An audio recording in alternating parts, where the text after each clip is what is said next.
உறவுகள் அனைவருக்கும் அன்பான வணக்கங்கள்.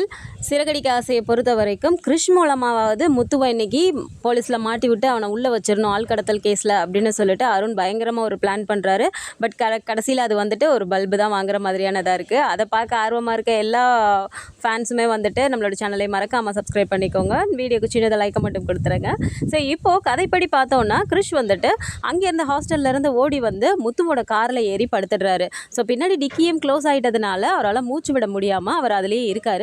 இந்த விஷயம் எதுவுமே தெரியாமல் அவங்க காரில் போயிட்டே இருக்காங்க முத்துவும் மீனாவும். ஸோ இந்த கேப்பில் வந்துட்டு என்ன ஆகுதுன்னா ரோகிணிக்கு வந்துட்டு அங்கேருந்து கால் பண்ணி சொல்லிடுறாங்க, அந்த பையன் எங்கேயோ ஓடி போயிட்டாங்க, வெளியில் போயிட்டான், எங்கன்னு தெரியலை அப்படின்னோடனே இவங்க திட்டுறாங்க. அது எப்படிங்க உங்களை நம்பி விட்டால் நீங்கள் இப்படி அஜாக்கிரதையாக இருப்பீங்களா அப்படின்ற மாதிரிலாம் திட்டிட்டு அதுக்கப்புறமா அந்த மகேஸ்வரியும் இவங்களும் நின்று பேசிக்கிறாங்க.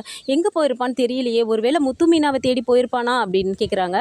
அதுக்கு அவங்க என்ன சொல்கிறாங்க, எப்படி உங்கள் வீட்டுக்கு வரதுக்கு தான் வழி தெரியாதுன்னு சொன்னி, அப்புறம் எப்படி அவன் போயிருப்பான் அப்படின்னோன்னே, இல்லை அவங்க நம்பர் அவனுக்கு தெரியும்ல, கால் பண்ணி எதுவும் பேசி போயிட்டானோ என்னன்னு தெரியலையே அப்படின்னு சொன்னால், நீ கால் பண்ணி பேசடி அப்படின்னு சொல்லுவாங்க. இக்கட்டான சூழ்நிலை இருக்கும்போது எனக்கு மூளை வேலை செய்ய மாட்டேங்குதே, நான் என்ன பண்ணுறதுன்னு தெரியல, சரி இருந்தாலும் கால் பண்ணி பார்க்குறேன் அப்படின்னு சொல்லி கால் பண்ணுறாங்க. இவங்க காரில் போயிட்டு இருக்கும்போது எங்க ரோகிணி கால் பண்ணுறாங்க அப்படின்னு சொல்லி சொல்கிறாங்க. இது எதுக்கு பார்லரம்மா உனக்கு கால் பண்ணுது, பழக்குறலாக இருந்தால் உனக்கு எப்போவும் பேசி எதுக்காவது ஃபோன் பண்ணோம், இது கால் பண்ணுதுன்னா ஏதாவது ஒரு விஷயமாக தான் இருக்கும், சரி சரி என்னன்னு கேளு அப்படின்றாங்க. ஸோ அவங்களும் ஃபார்மாலிட்டிக்கு பேசிட்டு கிறிஷை பற்றி எதுவும் கேட்காம சொல்லிடுறாங்க. ஏன்னா இவங்களுக்குமே கிறிஷ் இந்த வண்டியில் இருக்குது தெரியாது இல்லையா, அதனால ஃபார்மலாக பேசிட்டு வச்சுடுறாங்க.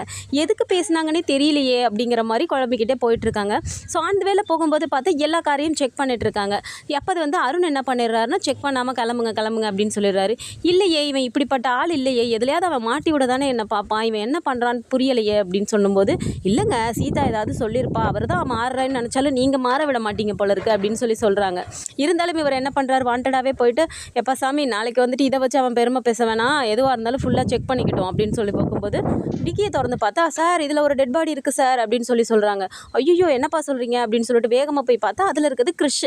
ஐயோ கிறிஷ் எந்திரிடா எந்திரிடா என்னடா ஆச்சு அப்படிங்கும்போதே அருண் என்ன நினைக்கிறாரு, ஆஹா நம்ம வேற ஒரு இதில் பிளான் பண்ணால் இவன் வந்துட்டு ஒரு இதில் நம்மக்கிட்ட வாண்டடாக வந்து சிக்கிறானே அப்படின்னு சொல்லிட்டு பக்கத்தில் போயிட்டு வேற ஒரு போலீஸ்கிட்ட சொல்லிட்டு, சார் இதில் நான் டீல் பண்ண முடியாது, என்னோட சொந்தக்காரர், அதனால் நீங்கள் போய் பண்ணுங்க அப்படின்னு சொன்னோடனே அவர் வராரு. பார்த்துட்டு அதெல்லாம் முடியாது, நாங்கள் விசாரணை பண்ணி தான் ஆகணும் அப்படின்னு சொல்லிட்டு அந்த குழந்தைய உடனே ஹாஸ்பிட்டலுக்கு கூப்பிட்டு போங்க அப்படின்னு சொல்லி ஹாஸ்பிட்டலுக்கு அனுப்பிடுறாங்க. இவரை வந்து ஸ்டேஷனுக்கு கூட்டிகிட்டு போயிடுறாங்க. ஸோ ஸ்டேஷனில் போயிட்டு அங்கே இன்ஸ்பெக்டர்கிட்ட இவர் எவ்வளவோ எடுத்து சொல்கிறாரு. சார் சார் புரிஞ்சுக்கோங்க சார், அவன் எனக்கு தெரிஞ்ச பையன் சார், அவன்கிட்ட கேட்டிங்கன்னா அவனே வந்துட்டு முத்து அங்கிள்னு சொல்லுவான் சார், அவன் எங்கள் வீட்டில் தான் சார் இருந்தான், நாங்களே அவனை காணான்னு தேடிட்டு இருக்கோம் சார், அவன் எப்படி வந்து என் காரில் படுத்தானே தெரியல சார், சார் சார் நான்லாம் கடத்தலை சார் அப்படின்னு சொல்லும்போது இன்ஸ்பெக்டர் என்ன சொல்கிறாரு, யோ எல்லா பேரும் இப்படி தாண்டா சொல்லுவீங்க, இது என்ன எதுன்னு நான் விசாரணை பண்ணிட்டு தான் சொல்ல முடியும், ஹாஸ்பிட்டலில் அந்த பையன் வாயை திறந்து பேசுனாதான் நீ தப்பிப்ப, இல்லைன்னா பார்த்துக்கோ அப்படின்னு சொல்லிட்டு இருக்கும்போதே மீனாவும் வந்துடுறாங்க. ஸோ அவங்க வந்து, சார் ப்ளீஸ் சார் புரிஞ்சுக்கோங்க சார், அவன் எங்களுக்கு தெரிஞ்ச பையன் தான் சார், ஹாஸ்பிட்டலில் போய் விசாரிக்கிறோம் சார் அப்படின்னு சொல்லும்போது 2 கான்ஸ்டபிளை கூப்பிட்டு, ஐயோ இந்த பொண்ணை கூட்டிகிட்டு ஹாஸ்பிட்டலுக்கு போங்க, அந்த பையனை பார்த்துட்டு எதுவாக இருந்தாலும் சொல்லுங்கள் அப்படின்னோடனே ஹாஸ்பிட்டலுக்கு போகிறாங்க. ஸோ அங்கே போயிட்டு டாக்டர்கிட்ட பார்க்கும்போது, நான் அந்த அவங்களுக்கு தெரிஞ்சவங்க தான், அவங்களோட ஆன்ட்டி தான் அப்படின்னு சொன்னோன்னே, சரி நீங்கள் மட்டும் உள்ளே போங்க அப்படின்னு சொன்னோன்னே போய் கிறிஷ் கிறிஷ் அப்படின்னு கூப்பிட்றாங்க. கண்ணை முழிச்சு பார்த்த உடனே மீனா ஆண்டி அப்படின்னு சொல்லிட்டு அவன் கட்டி பிடிச்சிக்கிறான். ஸோ அதுக்கப்புறமா எப்படிடா நீ எங்கள் காருக்குள்ளே வந்த, நீ வந்ததே முத்து மாமாவோட காரில் தான்டா நீ இருந்த அப்படின்னோடனே, அப்படியா எனக்கு தெரியவே தெரியாது ஆண்டி அப்படின்னு சொன்னோன்னே, சரி இப்போ ஓகே தானே, நீ முத்தங்கில் வேற உன்னை கடத்திட்டாங்கன்னு சொல்லி போலீஸ் பிடிச்சி வச்சுக்கிட்டாங்கடா, நீ வந்து சொல்கிறியா அப்படின்னு சொன்னோன்னே, போகலாம் ஆண்டி அப்படின்னு சொன்னோன்னே போலீஸ் கூட நேராக ஸ்டேஷனுக்கு வராங்க.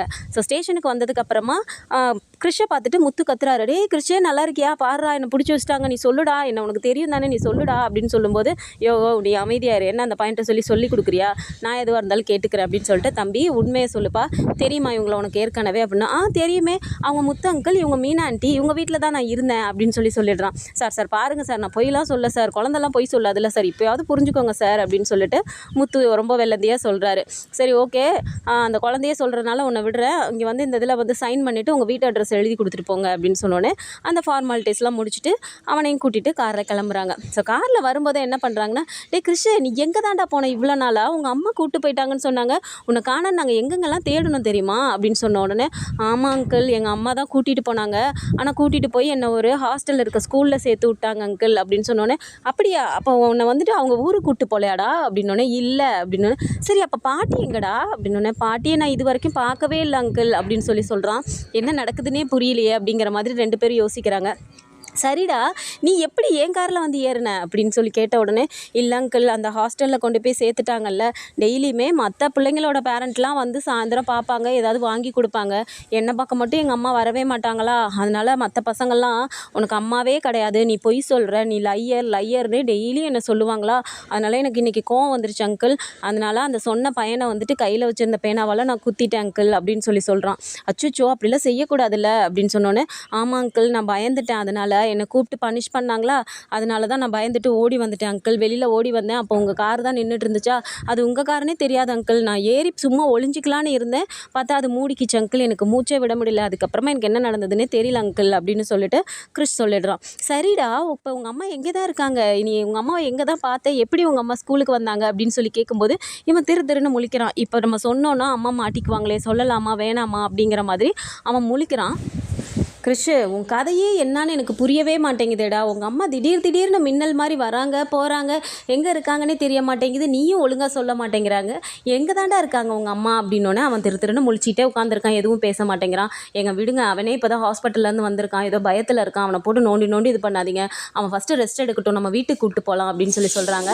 ஸோ வீட்டுக்கு இப்போ கூட்டிகிட்டு போகிறாங்க. அங்கே பார்த்ததுக்கப்புறமா விஜயா திரும்பவும் கத்த ஆரம்பிக்கிறாங்க. திரும்பவும் இதை கூட்டிகிட்டு வந்துட்டிங்களா, எங்கேருந்து கூட்டிகிட்டு வந்தீங்கன்ற மாதிரி கத்துறாங்க. ஆனால் அண்ணாமலைக்கு ரொம்பவும் சந்தோஷம். டேய் கிறிஷ், வந்துட்டியாடா, எங்கடா போனேன் அப்படின்னோடனே, அப்பா அது ஒரு பெரிய கதைப்பா, இரு நான் அப்புறமா சொல்கிறேன் அப்படிங்கிற மாதிரி முத்துவும் சொல்கிறாரு.